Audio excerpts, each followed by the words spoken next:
Muy bien. Bueno, en esta primera oportunidad vamos a ver sobre el tema de lo que es la historia de la computación. ¿Sí? Vamos a cargar.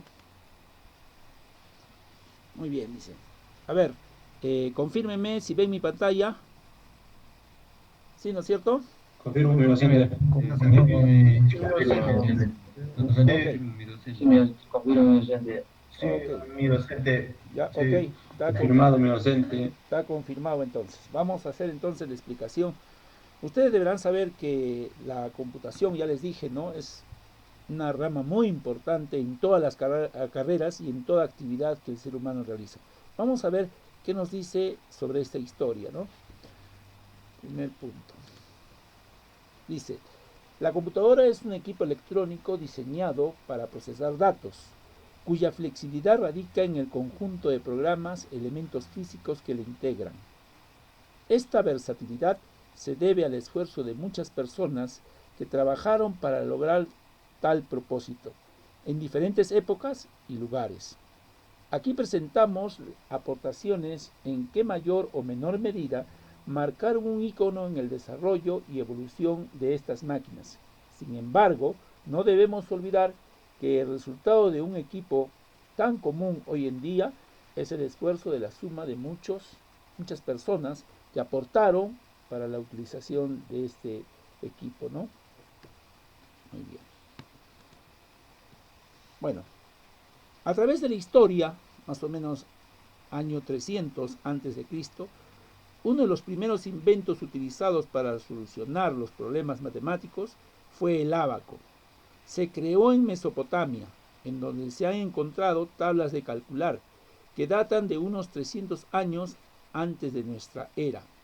Los primeros ábacos eran tablillas con ranuras en las que unas pequeñas piedras servían de unidades de cuenta.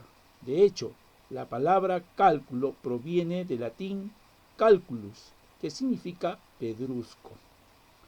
Bueno, ustedes no creo que recordarán, pero en mi época, cuando yo era niño, íbamos al mercado y vendían estos ábacos.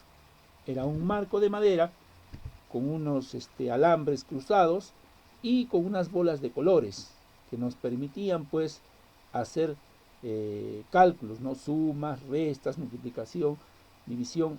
Antes, de esa manera, yo recuerdo todavía cuando era niño, obviamente nos enseñaban de esa manera, ¿no? Entonces esto es muy parecido a ese ábaco, ¿no? Pero en este caso eran piedras, inclusive ahí vemos en la imagen que tenían algunos colores, las cuales pues pasado digamos 10 unidades, ponía un color negro arriba, luego otras 10 unidades, un color negro arriba, y de esa manera pues se hacía el sistema decimal, ¿no? Muy bien, continuamos. Año 1200, después ya de Cristo, cuando llegó a Oriente el ábaco, fue perfeccionado y finalmente adquirió la forma que hoy lo conocemos. En los países del lejano Oriente, el ábaco se sigue usando con frecuencia, pero aún las últimas fechas, las nuevas generaciones de estudiantes lo han reemplazado con unas económicas calculadoras electrónicas. Bueno, como les decía, nosotros a ese abaco que se ve ahí es muy parecido al que, bueno, nosotros utilizamos, y es más, vuelvo a repetir, íbamos al mercado y uno compraba y de esa manera se le enseñaba a los niños, ¿no? Ahí dice también que ahora son reemplazadas por calculadoras.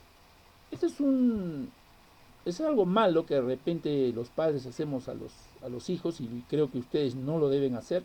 ¿Por qué? Porque nos acostumbra a que de repente estemos sacando la calculadora y no razonemos, ¿no? Lo que hay que hacer es razonar, hay que aprender la forma de calcular, para que de esa manera el niño o el joven que esté aprendiendo aprenda de manera pues normal o común y corriente, ¿no? Muy bien. Año 1612 al 1614. Tuvieron que pasar más de 1000 años para que surgieran el primer cambio significativo en el campo del cálculo matemático. Los logaritmos, que permiten resolver multiplicaciones, divisiones por medio de simples sumas y restas, fueron desarrollados por el matemático escocés John Napier. quizás conozcan los logaritmos neperianos, los cuales pues nos permiten hacer varios ejercicios de operaciones, sacar pues la parte del corolario, la matriz, el elemento representativo, aquellos que conocen pues, sobre todo los logaritmos neperianos. En este caso lo debemos a él, a John Napier, esta regla de cálculo que data de ese año, de 1612 a 1614, ¿no? Este fue motivo para que se inventara la regla de cálculo, que es un instrumento que se siguió utilizando hasta bien la entrada de la segunda mitad del siglo XX. Año 1643. La invención de la primera máquina de calcular, de la que se tenga noticia, se atribuye al profesor alemán William Jacquiard, pero casi no se conoció hasta fuera de su círculo de influencia. La primera calculadora mecánica que realmente captó la atención del público fue la máquina de Pascal, o la llamada la pascalina, que era capaz de realizar sumas de hasta de 8 dígitos. Lo asombroso del caso es que cuando la inventó Pascal tenía apenas 19 años de edad. Aquí una anécdota de esta pascalina, ¿no? Cuando Pascal, digamos, jugaba, porque realmente era niño todavía, 19 años de edad, cuando llegó e inventó la pascalina, su papá de Pascal era un recaudador de impuestos, ¿sí? Y realmente no tenía mucho tiempo para dedicarle a su hijo. Entonces él inventó justamente esta pascalina para que su papá saque los cálculos de manera más rápida y eficaz, y de esa manera tuviera más tiempo con él para poder pues de repente pues no compartir con él o de repente jugar, ¿no? Bueno, no está escrito acá, pero como les digo, esa fue su anécdota gracias al invento de esta pascalina, ¿no? De Blaise Pascal. Continuamos. 1801.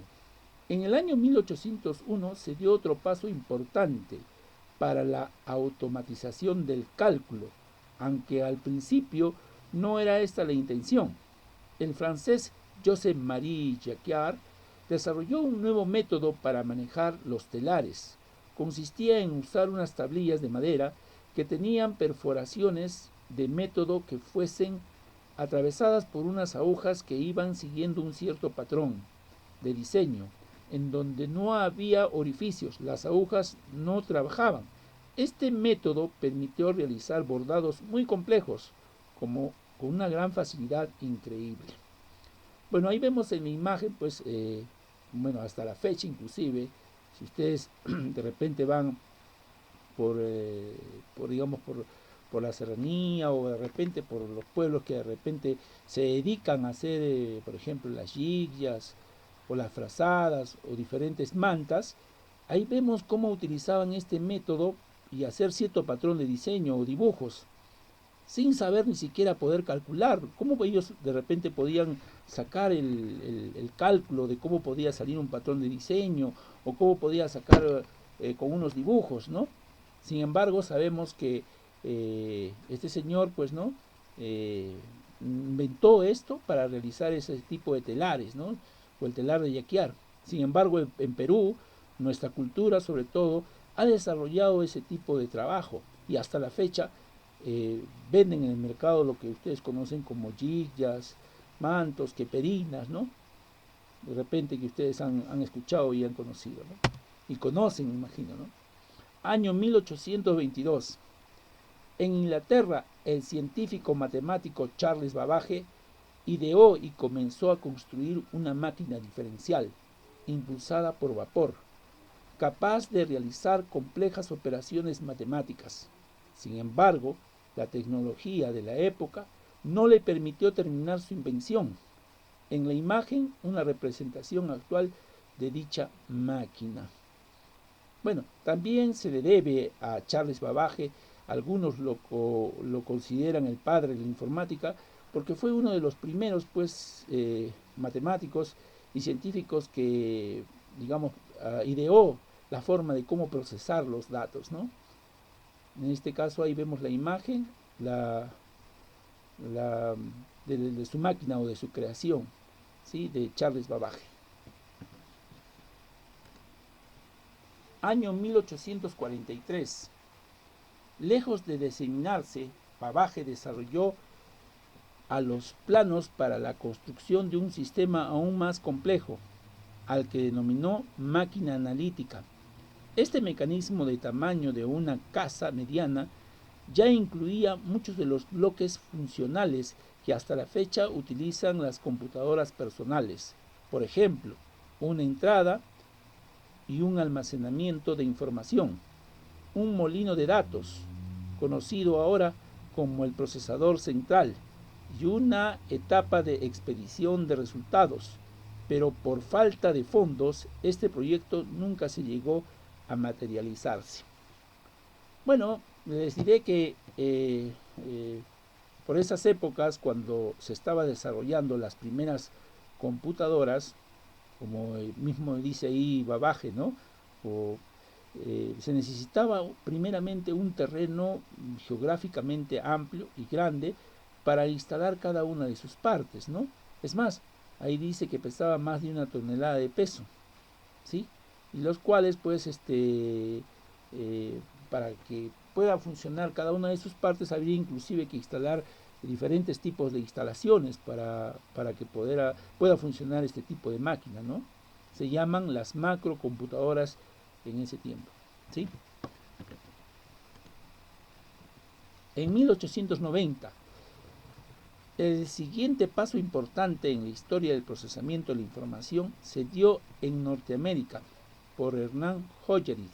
Desarrolló su máquina tabuladora con el propósito de acelerar el cómputo de resultados del censo del año 1890. Los encuestadores marcaban las respuestas en unas tarjetas perforadas que después de que se procesaban en las máquinas tabuladoras, gracias a este sistema en solo 3 años tuvo listo el reporte final de los resultados del censo del año 1890. Es una gran diferencia en comparación con los casi 8 años que tomó de consolidar los resultados del censo de una década atrás. Muy bien, entonces les diré que Hernán Hollerith inventó este tipo de máquinas que realmente hacía con tarjetas perforadas, leía pues la información. También les cuento, y si ustedes pueden preguntar a sus padres, vuelvo a repetir, cuando era niño, alguna vez he tenido que pagar el agua, la luz, y bueno, a 2 cuadras de mi casa había una farmacia donde todavía se usaba este tipo de máquinas NCR, llamadas NCR, que pregunten a sus padres si de repente papá o mamá deben conocer. Dice mi profesor que si te acuerdas tú cuando pagabas el agua o la luz, ¿se pagaba con tarjetas perforadas? Y ellos le van a decir que sí. Ustedes no lo creo, pero ellos van a decir que sí. ¿Por qué? Porque anteriormente se utilizaba este tipo de método de este señor, pues, ¿no? De Hernán Hollerith, y que se utilizó para pagar el agua, la luz y otros procesamientos de datos, ¿no? Continuamos. Año 1943. Incidentalmente, Hollerith creó una empresa denominada Compañía de Máquinas Tabuladoras que al lapso de los años se convirtieron en la International Business Machines, o la IBM. Durante las primeras décadas del siglo XX se hicieron diversos esfuerzos por desarrollar una computadora electromecánica. Uno de los intentos más exitosos fue la Mark I, computadora que fue construida en el año 1944 por IBM y la Universidad de Harvard. Bueno, aquí algo importante. ¿Quién creó la empresa de IBM? Ahí vemos, es el señor Hernán Hollerith, ¿sí? Que creó pues la empresa IBM, pero anteriormente se llamaba la International Business Machines, ¿sí? Que ahora a la actualidad es la IBM. Sabemos que la IBM es uno de los pioneros en la informática que ha comercializado las microcomputadoras, y es por eso que hoy en día los otros pues, o anteriormente, ¿no? Porque ya ahora hay otras empresas, tenemos la facultad de poder tener una computadora en la casa, ¿no? Más adelante ya vamos a ver eso. Pero sin embargo, aquí ya vemos cómo nace IBM, ¿no? Año 1944. Otro avance importante se dio en plena Segunda Guerra Mundial, cuando los servicios de inteligencia británicos crearon la máquina Colossus. Su propósito era de decodificar las comunicaciones radiales alemanas, basadas en la máquina encriptadora Enigma. Colossus dio tan buenos resultados que se le considera una de las piezas claves en la victoria aliada sobre las fuerzas del eje. Bueno, aquí les voy a decir lo siguiente, pues, ¿no? Que vemos ahí que el año 1944, ustedes saben que en el año 1941 estalló la Segunda Guerra Mundial y había pues el grupo aliado con las fuerzas pues alemanas, japonesas y Italia se habían unido y tratando de gobernar todo el mundo, ¿no? O conquistar todo el mundo. Sin embargo, inventaron una máquina llamada Colossus, ¿no? Y su propósito, ¿qué era? Era decodificar las estaciones radiales que los alemanes mandaban, ¿no? Para que de esa manera, pues, puedan, digamos, mandar sus tropas y tratar de ganar la guerra. Sin embargo, gracias a esta máquina, se fue codificado, fue captado y codificado y en realidad descifrado todas las estaciones radiales que ellos mandaban para que de repente pues, o estrategias que ellos tenían para atacar, sin embargo no sabían que eran captados por el grupo aliado y de esa manera pues se le debe digamos el triunfo de estos países que se unieron con estos países que tenían una ambición de conquistar el mundo, ¿no? Entonces a eso se le debe a Colossus, ¿no? Año 1944. Ya se estaba experimentando con una computadora totalmente electrónica. La primera de ellas fue la ABC, siglas de computadora de Atanasov Berry, construida por el científico J.B. Atanasov y su discípulo Clifford Berry. Memoria volátil basada en capacitadores y usaba aritmética binaria. Este equipo no podía programarse, era de propósito específico. ¿Sí? Bueno, acá hablan obviamente de la, ¿cómo se llama? Codificación o operaciones binarias. Sabemos que la computadora no entiende ningún lenguaje. ¿Qué es lo que entiende? Ceros y unos, o sea, el álgebra de Boole. Cero quiere decir que no pasa ningún impulso eléctrico y uno que sí pasa impulso eléctrico. En base a esas codificaciones de ceros y unos, se puede codificar todas las letras del alfabeto castellano, todos los números arábicos, todos los signos de puntuación y en realidad todos los caracteres que utilizamos nosotros para de repente construir o escribir cualquier comunicación que nosotros queramos que la computadora pueda procesar. Es por eso que la computadora no solamente en binario, nosotros podemos procesarlo en forma octal, hexadecimal y decimal, ¿no? De repente más adelante vamos a ver si les puedo mostrar unos videos que yo mismo he grabado y he colgado en YouTube sobre conversiones de binario a decimal, de decimal a octal y de hexadecimal a hexadecimal. Y se pueden convertir en un solo número, ¿sí? Puede pasar por los 4 sistemas y para eso solamente se tiene que saber matemática, ¿no? Y cómo procesar la información. Muy bien. Año 1946. Finalmente llegamos a lo que se considera la primera computadora electrónica de propósito general, llamada ENIAC, o integrador computador numérico electrónico. Esta máquina, construida en Estados Unidos, era un monstruo de varias toneladas de peso, que usaba 18.000 válvulas de vacío, pese a que se contaba con un sistema de refrigeración para evitar el sobrecalentamiento de las válvulas. Se calcula que a los lapsos de unas cuantas horas había que darle mantenimiento. Era necesario reemplazar una o más válvulas que ya se habían fundido. Muy bien, Entonces, ahí vemos también en la imagen, ¿ves? En realidad eran bastante grandes, en ese tiempo se llamaban, vuelvo a repetir, macrocomputadoras, porque se tenía que instalar pues prácticamente, primero se tenía que tener un terreno grande, amplio, para poder instalar su parte central, ¿no? Y luego opciones o subcuartos para poder instalar cada una de sus partes y de esa manera procesar la información. Toda la imagen que vemos en la imagen, las fotos que vemos en la imagen, todo eso es solamente una computadora. Y en ese caso, en ese entonces se llamaba la ENIAC, ¿no? Integrador Computador Numérico Electrónico. Muy bien. Año 1942 y 1944. En Europa, Konrad Zuse desarrolló de forma completamente casera una de las computadoras muy eficientes, pero a causa de la guerra, sus investigaciones se perdieron durante mucho tiempo. No fue sino hasta la década de los años 1960 que se descubrió su aportación en la historia de la informática. ¿Sí? Entonces también le debemos a Konrad Zuse sobre el desarrollo del procesamiento de datos, ¿no? Es muy importante procesar la información, ¿sí? Porque la verdad, donde uno quiera que vaya, siempre vamos a tener que sacar cálculos o cuentas, ¿no?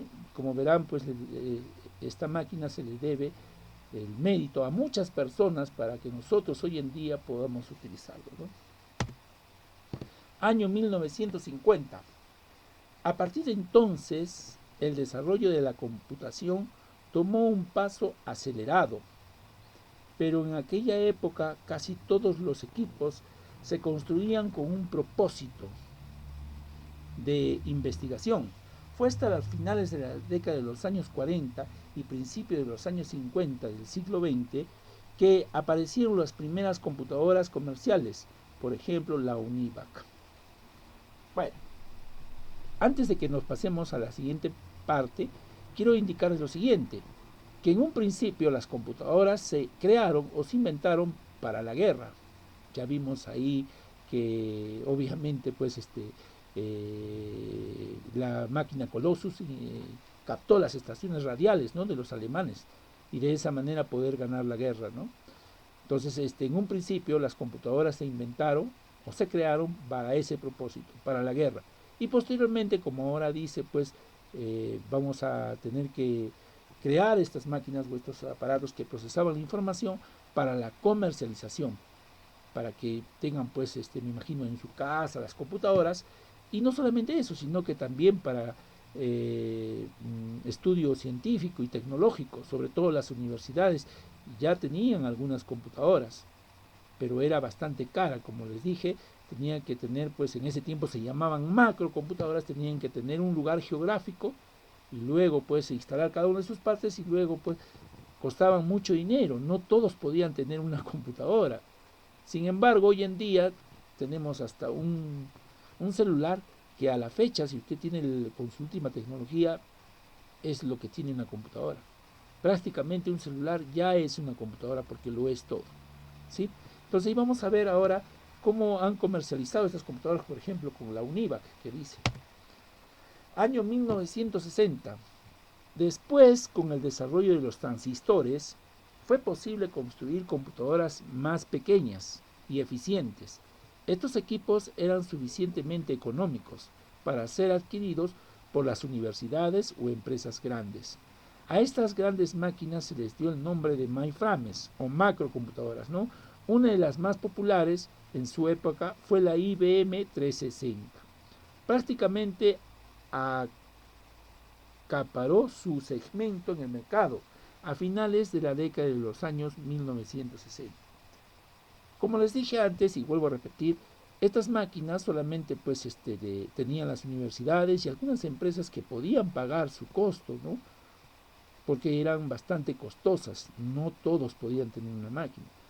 Sobre todo las universidades para investigaciones tecnológicas y científicas, y las empresas para calcular pues sus datos o sus, digamos, comercialización de venta de bienes, ¿no? Entonces no todos podían tener una máquina, ¿no?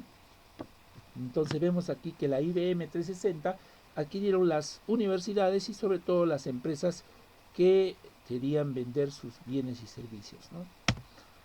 Muy bien, año 1971, pero la verdadera revolución estaba por llegar desde Intel, que es la compañía que creó el microprocesador, un encapsulado muy pequeño.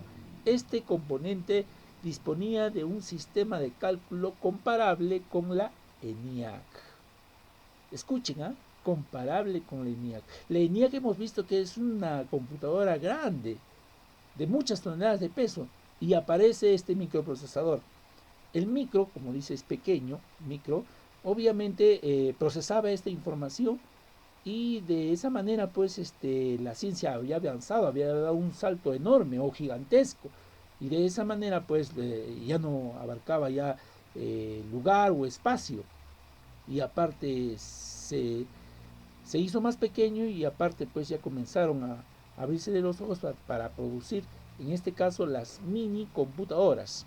Por si acaso, a través de la historia de la informática estamos viendo que existe primero las macrocomputadoras, luego vienen las mini computadoras, que son muy parecidas a un ropero o a un monfer, ¿sí? Tener en cuenta eso, grabárselo en su cabeza, porque de repente va a ver cuáles son, digamos, las computadoras que se conoce a través de la historia, ¿no? Llamamos primero macrocomputadoras, luego mini computadoras, ¿sí? Repito, que son muy parecidas a un ropero o un monfer, que obviamente pues les cuento que yo también he tenido la oportunidad de trabajar en la Mutual Arequipa, que ahora es la SUNAT, y obviamente pues ahí una vez compraron una mini computadora que de todas maneras también pesaba gran cantidad de peso, ¿no? Teníamos que como 10, 15, hasta 20 personas poder cargar esta máquina, porque pesaba bastante, ¿no? Es más, les cuento, ¿no? Cuando yo estaba estudiando todavía mi secundaria, estaba en cuarto de secundaria, tuve la oportunidad de trabajar en la Mutual, ¿no? La Mutual de Arequipa era como un banco. Y obviamente cuando veía yo el centro de cómputo, había unas, bueno, la verdad era todavía un niño, todavía estaba en colegio, pero sí he trabajado, ¿no? ¿Para qué les cuento? Ahora, ¿de qué he trabajado también? No voy a mentir, también en ese tiempo no trabajé de mantenimiento o limpieza. Y bueno, la verdad, trabajar en limpieza en un banco era muy bonito, porque se sacaba las cajas o los basureros de cada escritorio, y se ponía en una caja de cartón, y solamente era papelito nomás lo que se botaba, ¿no? Sin embargo, yo veía ahí en los laboratorios de cómputo que de máquinas así parecidas a Monfer, que se llamaban mini computadoras, y que obviamente manejaban con cintas magnéticas, ¿no? O sea, con esas cintas de película que anteriormente ustedes hayan visto por televisión o de repente conozcan personalmente, y con esas cintas magnéticas se enrollaba, y había máquinas que las enrollaban de un lado a otro lado, muy parecidas a las cintas de cassette que de repente ustedes han conocido, ¿no? Pero ya en este caso eran más grandes, parecían las cintas de película de una, digamos, de películas, ¿no? Que antes pasaban en los cines, que ahora ya pues no pasan, ¿no? Es de otro tipo, la tecnología avanza, y ya no tiene que ser como antes, ¿no? Muy bien, entonces también había discos de 8 pulgadas, o sea, muy parecido a un folder, ¿no? Y había bueno, también había, aparte de las máquinas o las mini computadoras, tenían las máquinas Apple en ese tiempo, que eran como un carro, ¿no? Ponían el disco de 8 pulgadas, y obviamente cuando prendía sonaba como un carro, y también leía la información, ¿no? Vamos a ver más adelante, porque esta es la evolución de la historia de la informática, cómo ha seguido avanzando para que la información se pueda grabar, para que la información se pueda sacar, o para que la información pueda llevarse de un lugar a otro, y de esa manera haya comunicación y nos ayude al procesamiento de la información. Muy bien, entonces continuamos con lo siguiente. Año 1975. La invención de los microprocesadores permitió fabricar las primeras computadoras caseras. El ejemplo de esto es el sistema Altair, que se vendía en forma de kit por unos cuantos cientos de dólares. aunque su interfaz de usuario no era amigable, hizo posible muchos estudiantes entusiastas tuvieran su primer contacto con el mundo de la computadora personal. Bueno, ahí vemos en la imagen una foto de cómo a la actualidad casi mucho que se parece a las computadoras que hoy en día utilizamos, ¿no? O a las microcomputadoras, ¿no? ¿Sí?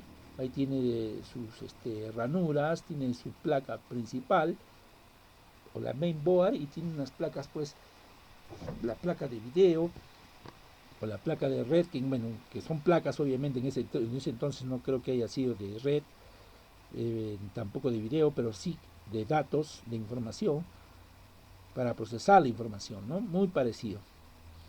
Entonces ya vemos que las computadoras van reduciendo su tamaño. Recordando, primero macrocomputadoras, mini computadoras parecidas a un ropero Monfer y ahora vienen las micro. Las microcomputadoras son aquellas que tienen el CPU, ¿sí? El teclado y pues el monitor. A esas computadoras se les llama microcomputadoras, ¿no?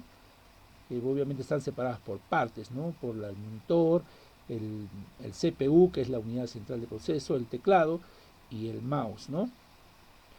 No olvidar que en ese tiempo, pues obviamente había una competencia, ¿no? De varias empresas. Y ahí pues ahí vamos a ver que nace Apple, ¿no? Y Apple se le debe mucho a Steve Jobs y a Steve Wozniak, sobre todo a Steve Jobs, porque es uno de los que ha inventado el procesamiento de la información, no inventado, sino aportó, ¿no? Para que nosotros tengamos lo que es hoy día el celular, ¿cierto? Bueno, vamos a continuar. Justo habla acá, viene pues la época importante de... Dice, en año 1976, el equipo que llevó el concepto de computadora al uso casero, a las grandes masas, fue sin duda alguna el sistema de Apple o Apple II. Es una obra de Apple de Computer, compañía fundada en una cochera, tener en cuenta, en una cochera, por dos genios de la electrónica, en este caso Steve Wozniak y Steve Jobs. Entonces, Steve Jobs es no sé si han visto la película, ¿sí? Que en realidad muchos dicen que Bill Gates es el que tiene plata, el dueño de Microsoft. Yo les digo lo siguiente, Bill Gates en realidad es un oportunista. En realidad estafó varias veces a Steve Jobs, a quien le debemos realmente la tecnología, por ejemplo, de lo que es Windows, se le debe a este señor, a Steve Jobs, no a Bill Gates. Bill Gates, si ustedes ven la película, la verdad, algunos me imagino no me la dejarán mentir, la han visto, es un oportunista. Hábil sí en cuestión de análisis matemático, todo, y tuvo la habilidad también de comercializar, inclusive cosas que no eran suyas. Si ustedes ven la película cuando creó o digamos vendió el sistema operativo DOS y lo vendió inclusive a internacionales businis machinis, fue a la esquina de su casa y compró a unos pues, obviamente pues no que se dedicaban a procesar la información, lo compró ahí por unos cuantos dólares y luego lo perfeccionó y luego lo fue a ver, y tampoco como era digamos muy joven, lo mandó a su amigo y le dijo, tú que eres mayor, inclusive tienes barba, tienes bigotes, le vas a ir y ofréceles, vean la película de Bill Gates, y para que vean que él ahí mismo reconoce después, que obviamente pues a través también de las tarjetas perforadas o de las cintas perforadas, obviamente pues les vendió el sistema DOS a internacionales Busini Machines para que de esa manera pues obviamente procese la información y de esa manera se ideó, ¿no? ¿Por qué no crear una empresa? ¿Sí? ¿Por qué no crear la Microsoft? La Microsoft, una vez que ha sido creada, no solamente ha sido por él, ¿no? Claro que él tuvo la idea de todo, sino que su mérito no solamente se le debe a él, hay varias personas que trabajaron, inclusive, y si ustedes investigan más, personas de diferentes lugares del planeta, o sea, de personas de diferentes lugares del mundo, contrató para que programen todos los programas que inventó o tiene lo que es la empresa Microsoft, ¿no? Entre ellas tenemos, pues, se le debe a Windows, el sistema operativo DOS primero, Windows, Visual Studio y el Office, ¿no? más adelante vamos a ver. Bueno, pero primero no dejar atrás, vean la película, los invito a ver y vean su historia. Es más, les digo otra cosita más. Eh, eh, el mejor vendedor en esa época era una persona que lo contrataron para administrar Coca-Cola y era un gran vendedor. Y a esta persona Steve Jobs lo invitó, pues, ¿no? Para que le ayudara a vender. Y cierto, aumentó las ventas, pero después lo sacó a Steve Jobs. Y luego de sacar a Steve Jobs, casi la mandaba, mientras Steve Jobs no estaba en Apple, casi la manda a la quiebra a la empresa, a Apple. Entonces ahí sí es donde amigos que lo traicionaron a Steve Jobs pensaron y dijeron, pues no, hay que traer al verdadero genio. El verdadero genio es Steve Jobs, pero ya cuando lamentablemente cuando una persona a veces le va mal, se echa al abandono, se va al alcohol, y eso no debe ser.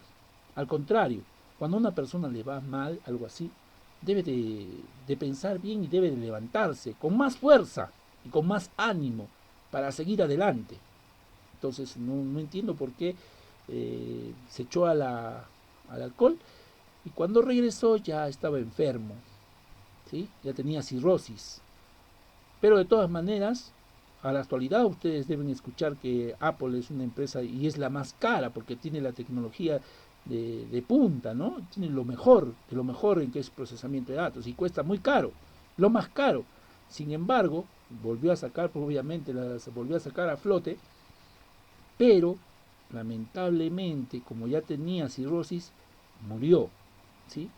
Vean la película, los invito a que vean, para que vean que realmente la inquietud que tenía su amigo que ahí ven en la foto, los dos son los verdaderamente, realmente pues sacaron como dice ahí, ¿no?